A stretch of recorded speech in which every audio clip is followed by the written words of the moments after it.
Sisi hatuendi kulipiza kisasi, tunajipanga kuendeleza ubabe. Ni maneno ya Christina Mwagala, ambapo mkuu wa idara ya habari na mawasiliano wa timu ya Tabora United, Mwagala Christina, ameeleza hali ya kikosi chake na timu yake alivyojipanga kuikabili Yanga, mchezo ambao utachezwa tarehe 2 Aprili mwaka 2025. Kwa mjibu wa Christina Mwagala, anadai kwamba wao hawana kitu chochote ambacho wanaweza kujipanga. Yanga wafanye mazoezi, lakini hawawezi kushinda mbele ya Tabora United. Kwa mjibu wa Christina Mwagala, anadai kwamba Tabora United haiwezi kufungwa na wanaume wa Dar, yani wanaume wa Dar, sio wanaume wa Dar es Salaam, huku akiwa na kumbukumbu nzuri kabisa, ambapo katika mkondo wa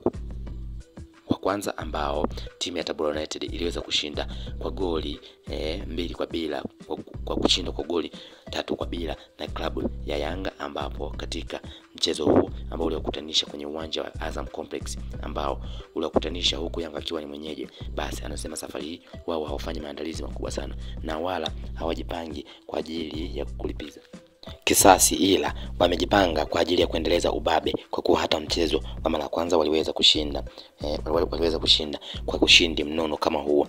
Wakati mchezo ukitegemea kuchezwa tarehe 2 Aprili 2025, basi timu ya Tabora United imeonyesha kuwa na maneno zaidi kuliko hata klabu ya Yanga, ambayo yenyewe atakuwa ni mgeni kwenye mechi hiyo, ambao mchezo huo utachezwa kwenye uwanja wa Ali Hassan pale Tabora, ambapo Yanga ataenda kama mwenyeji, ataenda kama mgeni kwenye mechi hiyo. Na ndipo ambapo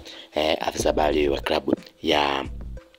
Tabora United akaweza kujidai na kutamba kwamba wao huenda hawaendi kulipiza kisasi, kwa kuwa hata mkondo wa kwanza waliweza kushinda, hivi wanataka wakaendeleze ubabe wao, huku kukiwa na maneno mengi ikiwa inaendelea kutokana na vuguvugu lopo kati ya Simba na Yanga, ambapo mpaka sasa timu ya Tabora United iliweza kuwafunga kwenye mzunguko wa kwanza timu karibia zote za jiji la Dar es Salaam, kasoro timu ya Simba ambayo yenyewe iliweza kushinda mechi nyumbani, lakini pia na ugenini kwa wastani na magoli mazuri. Kwa mjibu wa Christina Mwagala, anadai kwamba wao wanataka waendeleze ubabe, kwa kuwa Yanga hana timu ya kuweza kushindana nayo, yani hata quality walionao wachezaji wa klabu ya Yanga basi wamezidiwa sehemu kubwa sana na wachezaji wa Tabora United, hivyo hawaiogopi na hivyo wapo tayari kwa ajili ya kuweza kulipiza, wapo tayari kwa ajili ya kuendeleza ubabe mbele ya timu hiyo.